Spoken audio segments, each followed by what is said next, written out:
ગુજરાતની અંદર એક સુઆયોજિત ષડયંત્રના ભાગરૂપે એક પ્રકારનું કાવતરું ઘડી જીપીએસસીની મૌખિક પરીક્ષાઓ, જીપીએસસીની એક્ઝામમાં લેખિતમાં ખૂબ સારા ગુણ લાવનારા વિદ્યાર્થીઓને મૌખિકમાં કઈ રીતે પાડી દેવા, એનું આખું ગુજરાતની ભાજપ સરકારે નાગપુરથી વિચારધારા પ્રેરિત હોવાના કારણે એક ષડયંત્ર હાથ ધર્યું છે।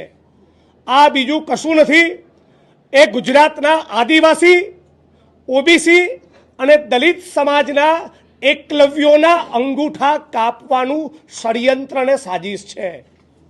ઓબીસી, આદિવાસી, દલિત સમાજના બાળકો 100માંથી 45 કુપોષિત, એટલે સ્પર્ધાની પરીક્ષામાં પહેલાં તો એ રીતે બહાર નીકળી જાય। ઓબીસી, આદિવાસી, દલિત સમાજના વિદ્યાર્થીઓ ક્યાં ભણે? સરકારી સ્કૂલોમાં। તો સિસ્ટમેટિકલી ગુજરાતમાં અને દેશમાં સરકારી સ્કૂલો બંધ કરો।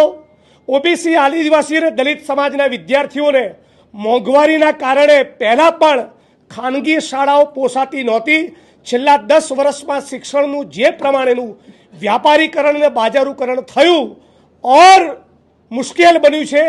આદિવાસી, દલિત, ઓબીસી સમાજના વિદ્યાર્થીઓ ભૂલથી પણ પ્રાઇવેટ સ્કૂલોમાં ભણી શકતા નથી।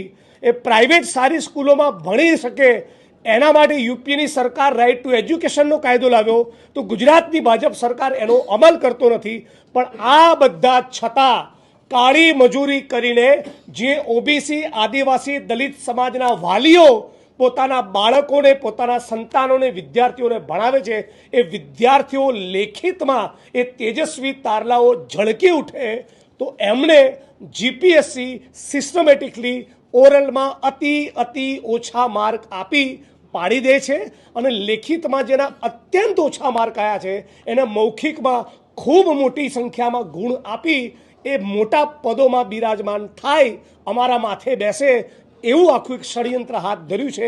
આની વિરુદ્ધમાં આજે ઓબીસી, આદિવાસી, દલિત સમાજના રાજકીય અને સામાજિક સૌ વડીલો, આગેવાનો, અગ્રણીઓ એકત્રિત થયા।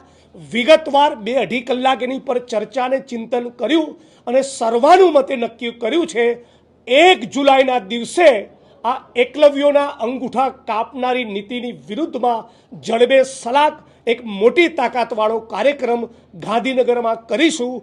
બને તો જીપીએસસીની કચેરીને તાળું મારવાનો પણ કોલ આપીશું। પણ હવે ગુજરાતમાં અમે એકલવ્યોના અંગૂઠા કાપવા દેવાના નથી। આ બાબતે આજે કૃતનિશ્ચય અને સંકલ્પબદ્ધ થયા છીએ। આની તૈયારીના ભાગરૂપે આખા ગુજરાતના 33 જિલ્લામાં, 250થી વધારે તાલુકામાં અને દરેકે દરેક શહેરમાં અમે લોકો આવનારા દિવસોમાં દલિત, આદિવાસી, ઓબીસી સમાજને જગાડવા આ મુદ્દે રોડ પર ઉતરે, બંધારણીય માર્ગે લડત કરે, એના માટે તૈયાર પણ કરવાના છીએ। આટલી વાત આ પ્રેસ કોન્ફરન્સના માધ્યમથી કરીએ છીએ।